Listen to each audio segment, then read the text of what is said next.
I'm Isabelle Rouchenu, the Group General Counsel.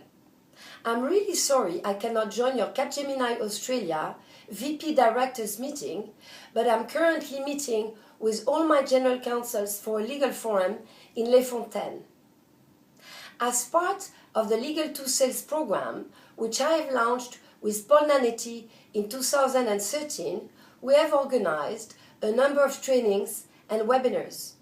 One of them relates to competition law, which in today's world is of utmost importance. As the VPs and directors of this organization, you must have enough understanding on the rules by which we have to operate in the market. I therefore encourage you to listen to the video carefully and do not hesitate to ask questions to Teresa Allan or any other members of the legal team in case you have any questions. I hope you have a good session and enjoy it. Thank you.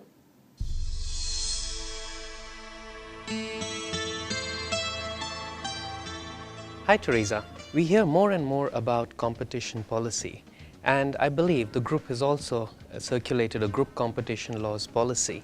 Could you tell us in simple terms what competition law is all about and where it comes from? Deepak, competition law is based on the simple assumption that companies will be the most efficient, innovate more and offer better prices to their clients if they are rivals with one another. So when you know that, it is quite easy to understand that the objective of competition law is to ensure that competition exists and remains in the market. There are several situations where competition may be at risk and that competition authorities watch closely. 1. Monopolies, where there is only one company on the market and therefore no competition at all. 2. A dominant position, where despite the presence of several companies on the market, one company, because of its high market share or its powerful brand, is not subject to any effective competition constraints from other companies and can abuse this situation by eliminating other competitors and raising its prices. And 3, anti-competitive agreements, and in particular cartels, where competitors voluntarily decide not to compete with one another and therefore suppress the uncertainty on the market, which is key for an effective competition. Thanks, but what does Capgemini have to do with this? Does Capgemini really have to be concerned about the competition law? All companies, as actors in a competitive market, are subject to competition law, whatever the business sector concerned, and irrespective of their position in the market. As a consequence, all big players, small or medium enterprises, long-term existing companies or new entrants into the IT services market must comply with competition law. The fact that the IT services market is highly competitive and is made up of plenty of actors is no excuse. So the short answer is yes, of course, Capgemini is concerned by competition law. For instance, when Capgemini wishes to acquire another company that is a competitor, the group may have to request a prior authorisation from the competition authorities, as the effect of the acquisition on the state of competition on the market will need to be assessed before the acquisition can be completed. And what about the sales community at Capgemini? Do we need to be concerned about the competition law? Everyone at Capgemini has a role to play in ensuring full compliance with competition laws. The sales community in particular has a key role to play in preventing anti-competitive agreements and in particular cartels. The goal of this training session is to identify what is acceptable and what is not acceptable in this area. So Teresa, can you tell us a bit more about cartels and what behaviours are they likely to cover? A cartel is one of the most serious offences in competition law. A cartel arises where a number of competing companies get together and decide, let's not compete with one another anymore. The most obvious example of a cartel is a price-fixing agreement, where competitors agree to put their prices at an agreed level at the same time. But price-fixing is not the only behaviour that can lead to a breach of competition law. If competitors decide to share the market among themselves, by service, by geography or customer, or if competitors agree in advance to trick the bidding process by deciding which company will win the bid, which is also known as bid rigging, this is also a cartel subject to the same sanctions as a price-fixing agreement. Well, this looks like a simple rule to follow. If I understand you correctly, if I'm having lunch with a former colleague of Capgemini who's now working with a competitor, and we start to discuss strategies, some of the engagements, deals that we're working on, I assume I'm on the safe side as long as we do not enter into an agreement to stop competing. This is where competition law gets tricky. Although in the situation you describe, there is no formal agreement between two competitors, the mere exchange of this type of information also constitutes a breach of competition law and is known as a concerted practice. It is easy to understand that by disclosing our company's current strategy and prices on a number of ongoing bids to a competitor, you automatically hinder and distort free competition. This is because any information disclosed will necessarily be taken into account by our competitor when setting up prices or defining its commercial strategy. This will happen even if you have not formally agreed in writing with the competitor to distort competition. You should assume that you breach competition law as soon as you start communicating or receiving strategic information from a competitor. Therefore, to avoid this, never discuss, provide or exchange with a competitor prices, terms of sale, division of markets, allocation of customers, costs, profits or profit margins, or other terms of commercial strategy that may restrain competition. Sharing of information with a competitor should be limited to general and publicly available information. In addition, immediately stop the conversation if any competitor seeks to discuss any commercially strategic information wherever this discussion takes place, be it an official or private meeting, over cocktails, lunch, at a seminar. But in this particular case, we're talking about oral exchange of information over lunch. Does this change anything for legal analysis? I mean, even if it does not, how could anybody know what was exchanged during lunch? Deepak, the business should never underestimate two things. One, the traces that they leave when they interact with competitors, and two, the extensive powers of the competition authorities when they suspect that a violation of competition law has occurred, which is something they can very well infer from an unusual behaviour on the market. We will discuss this in more detail later in the session, but at this point, you should know that when conducting an investigation, the competition authorities will access all your emails, even the ones you have deleted, which will include communications with this former colleague, copy your agenda that may contain a reference to this lunch, and find the restaurant bill. They may also seize your mobile phone, check the list of numbers you called, and listen to your voice messages, or conduct an investigation at your private home. And in the end, you may even discover that someone in the restaurant overheard your conversation and testified with the police that it took place. Practically speaking, it is also very difficult during lunch to ask somebody to stop a conversation that is going on. I know this may look odd, especially if you're with a former colleague, but you understand that by not doing so, you put the company and yourself at great risk, and you're also violating the group competition laws policy. In such a situation, it is very likely that the other participants to the conversation are also breaching their own company's codes of ethics. Finally, you certainly do not want to end up in a situation where, because you exchange sensitive commercial information with a competitor, we have to withdraw from the bid process to avoid further breaching the law. Understood.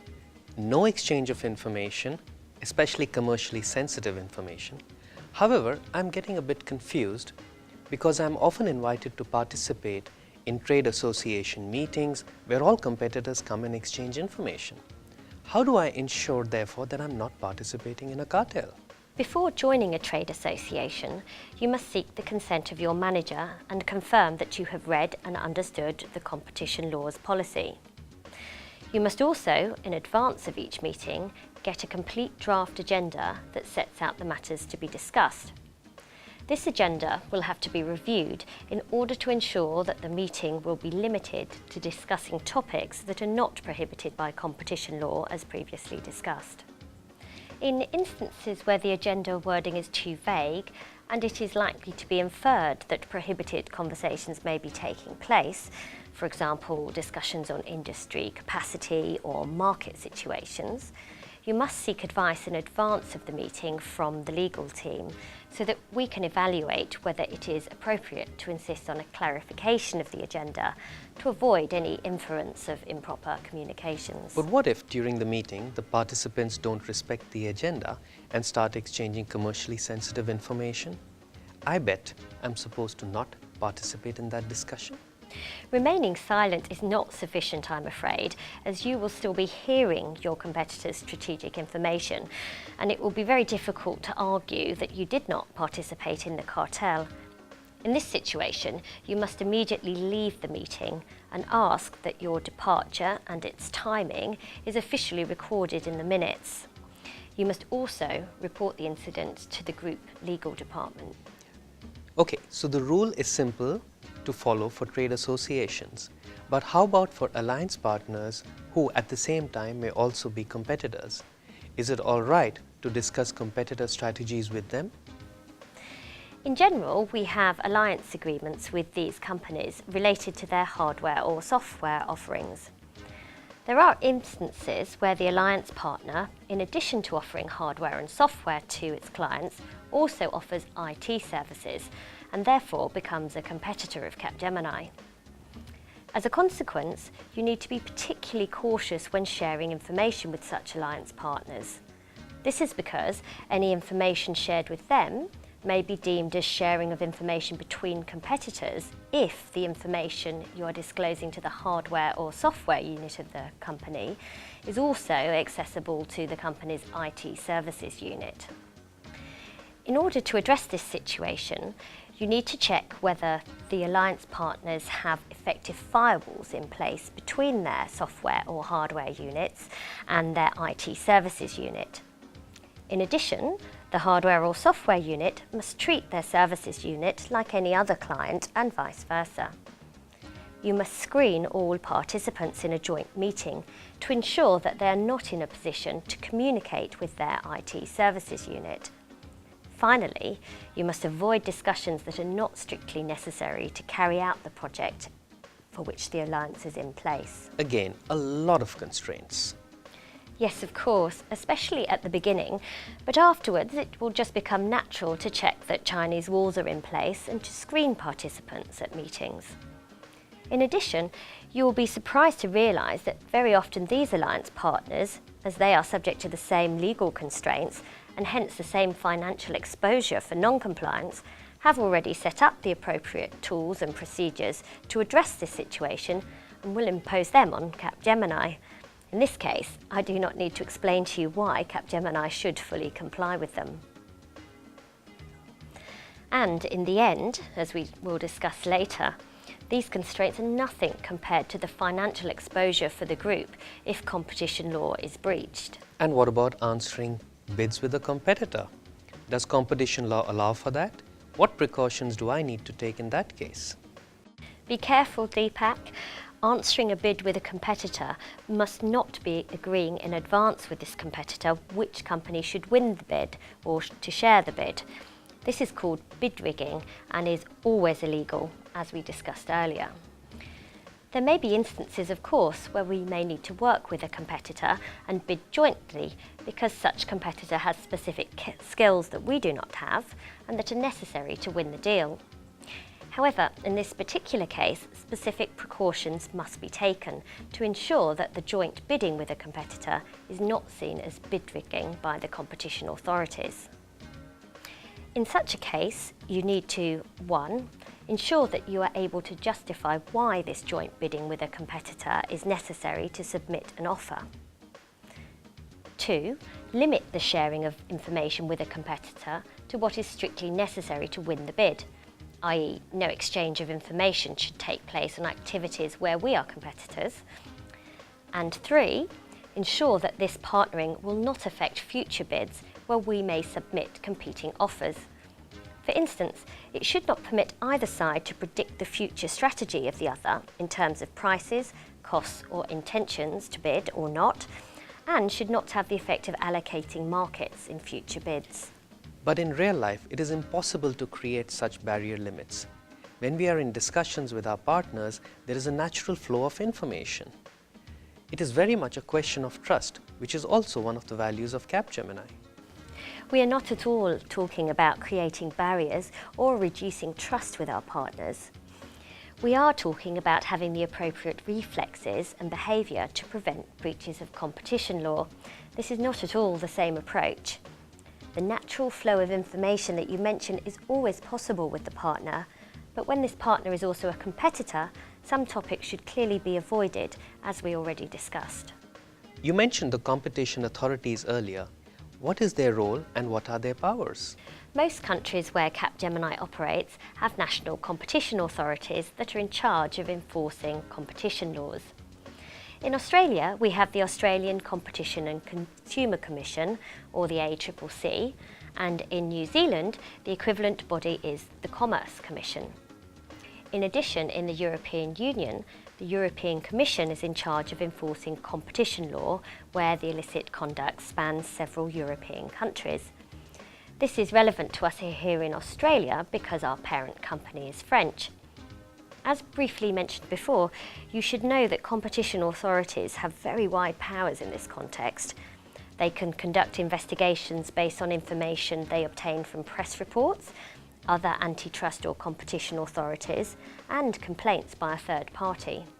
In some countries, including Australia, a competitor party to a cartel can itself go directly to the competition authorities under a leniency programme, where it will supply information related to an ongoing cartel, including the name of the other companies. But what is the benefit of a company going and speaking to the competition authorities about an ongoing cartel? Total immunity from fines, and only the first company reporting the violation and providing evidence can benefit from a total immunity. The company arriving second or third may get a fine reduction, but will still have to undergo the entire investigation process. A lot of cartels have been brought to their competition authorities under this type of procedure, and this is encouraged by the competition authorities as a non-expensive means for them to fight cartels. So that means in the end that entering into a cartel is never a winning strategy, as the other cartel members may decide at any time to blow the whistle. Okay, fine. Now let's go back to the powers of the competition authorities. When they suspect a violation of competition law, and in particular the existence of a cartel, the competition authority officials can show up early in the morning at a company premises and access all offices and computers and take copies of all documents, including forensic images of hard drives that allow access to deleted files.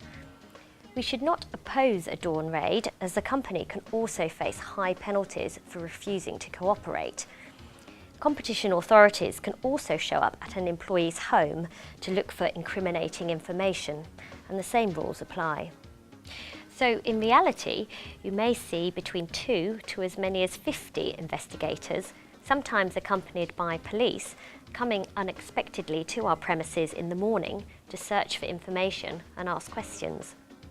Aside from the emotional impact of the investigation, it is also extremely time-consuming for the teams likely to be impacted by it, and in the first place, the legal and sales organisations.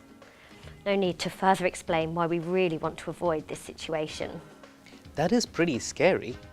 So what should I do if I get into office and agents of the competition authority are waiting at the door to perform an investigation on our competition practices?